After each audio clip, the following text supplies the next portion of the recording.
ایک بہت بڑا ثبوت اور دنیا کی واحد اسلامک نیوکلیئر اسٹیٹ پاکستان کا وزیر اعظم عمران خان،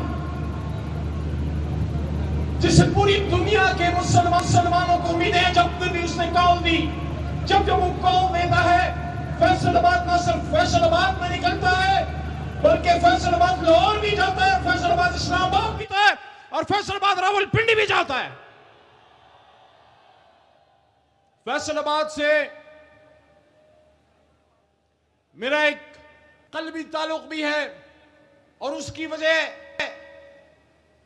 یہ ہے کہ میں اولیاء کرام، سب اولیاء کرام کا اپنے آپ کو خادم سمجھتا ہوں، چاہے وہ بابا فرید گنج شکر رحمہ اللہ ہوں، یا حضرت دادا گنج بخش ہوں، یا ہمارے علاقے کے پیر بابا یا رحمان بابا ہوں۔ لیکن آپ کے پاس ایک ایسا صوفی بزرگ یہاں دفن ہے، آج بھی یہاں جلسہ گاہ سے آنے سے پہلے عصر کی نماز میں وہیں پڑھ کے آیا ہوں۔ اور وجہ کیا ہے؟ جہاں سے پاکستان کی صدا آتی ہے، جہاں سے پاکستان کی خوشبو آتی ہے، جس شخص کی گفتگو سے پاکستان سے محبت کا ایک لمس آتا ہے، تو جس طرح حضرت علی رضی اللہ تعالیٰ عنہ نے فرمایا تھا کہ جو شخص مجھے ایک لفظ بھی سکھا دے، علماء فرماتے ہیں، تو حضرت علی رضی اللہ عنہ نے فرمایا جو ایک شخص ایک لفظ بھی مجھے سکھا دے، میں اس کا غلام، میں اس کا خادم ہوں۔ استاد کا اتنا بڑا مرتبہ کہ باب العلم حضرت علی المرتضی رضی اللہ تعالیٰ عنہ۔ تو اسی طرح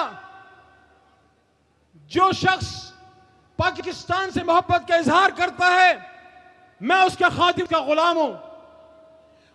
اور جب فیصل آباد کے صوفی محمد برکت علی صاحب نے آج سے بہت سال پہلے فرمایا تھا، جب یہ بات میں نے سنی میرے دل کو لگی، اور مجھے ایسے لگا کہ 27 رمضان المبارک جو پاکستان آقا نامدار حضرت محمد مصطفیٰ صلی اللہ علیہ وآلہ وسلم خاتم نبی، ان کے روح کے طفیل، ان کی فضیلت، ان کی برکت سے ہمیں ملا، اس نے دنیا میں بڑا نام بنانا ہے۔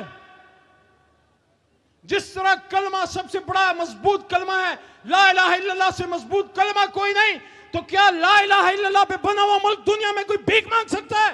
کیا دنیا کا کوئی کمزور ملک بن سکتا ہے وہ؟ کیا اس ملک کی یہ معراج ہے؟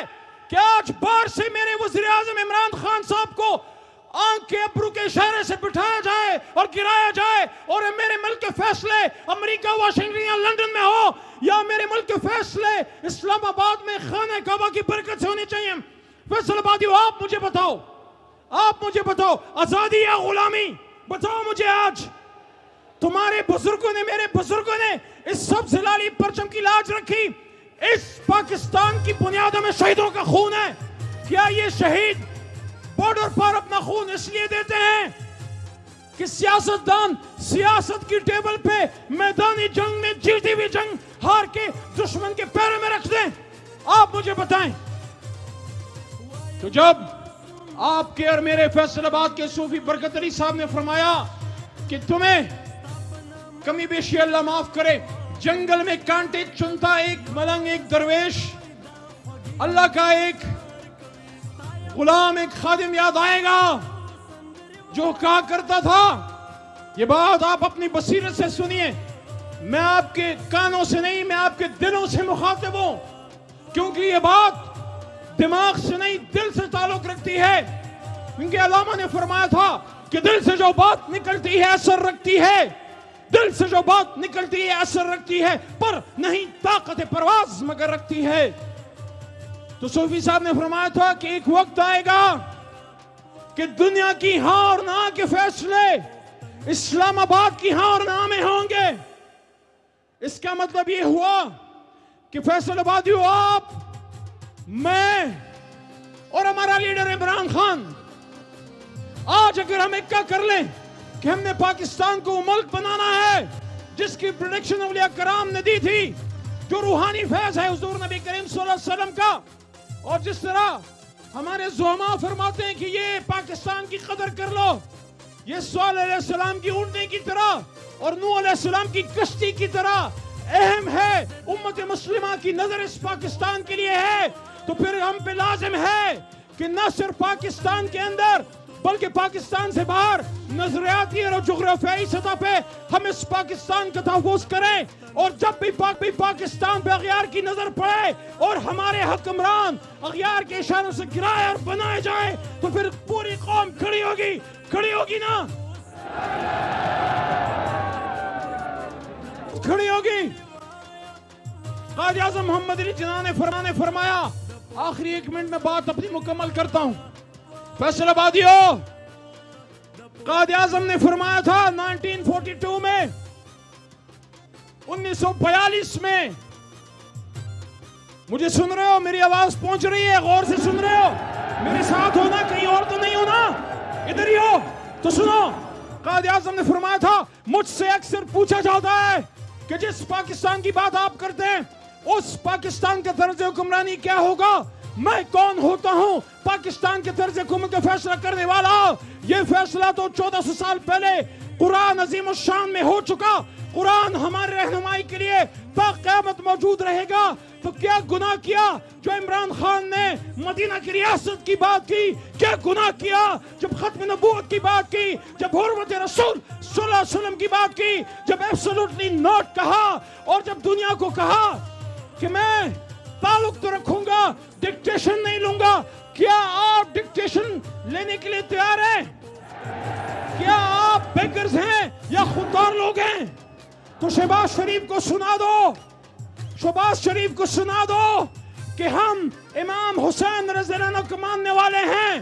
حضرت عمر فاروق رضی اللہ عنہ نے فرمایا تھا، اے لوگو، آخری بات عثمان بھائی، آخری بات، اے لوگو، ماں نے تو اپنے بیٹوں کو آزاد جانا تھا، اپنے بچوں کو آزاد جانا تھا، تم کب سے ان کو غلام بنانے لگے؟ تو شہباز صاحب، زرداری فضل الرحمان صاحب، یہ قوم تو لالک جان کی قوم ہے، یہ تو عزیز بھٹی کی قوم ہے، یہ تو کرنل شیر شہید کی قوم ہے، یہ تو میرے پشاور کی صفت غیور شہید کی قوم ہے۔ تم شاہین بچوں کو حق بازی کا سبق سکھاتے ہو تو تمہارے لیے میرا ایک شعر ہی کافی ہے، تھوڑی سی بھی غیرت ہو اس پہ سوچ لینا، جو اپنے ایک باپ کا جنا ہو وہ مر تو جاتا ہے، کٹ تو جاتا ہے، جھک نہیں سکتا، جھک نہیں سکتا، جھک نہیں سکتا۔ غیرت ہے بڑی چیز، غیرت ہے بڑی چیز جہان تگدوں میں، غیرت ہے بڑی چیز جہان تگدوں میں، پہناتی ہے درویش کو تاج سر دارا۔ پاکستان، پاکستان، نعرہ تکبیر۔ پاکستان کا مطلب کیا؟ تیرا میرا رشتہ کیا؟ فیصل آبادیوں، اس دھرتی سے رشتہ کیا؟ عمران خان سے رشتہ کیا؟ پاکستان کا مطلب کیا؟ بہت شکریہ، اللہ آپ کو سدا سلامت رکھے، اور عمران خان صاحب کا استقبال ایسے کریں جیسے قوم اپنے ہیروز کا کرتی ہے۔ اور کن نے بات کی ان کی جان، وہ سب سے پہلے میں گولی کھاؤں گا پھر آپ کھائیں گے۔ 22 کروڑ سینے چاک کر کے گولی گزرے گی تو عمران خان تک پہنچے گی انشاءاللہ۔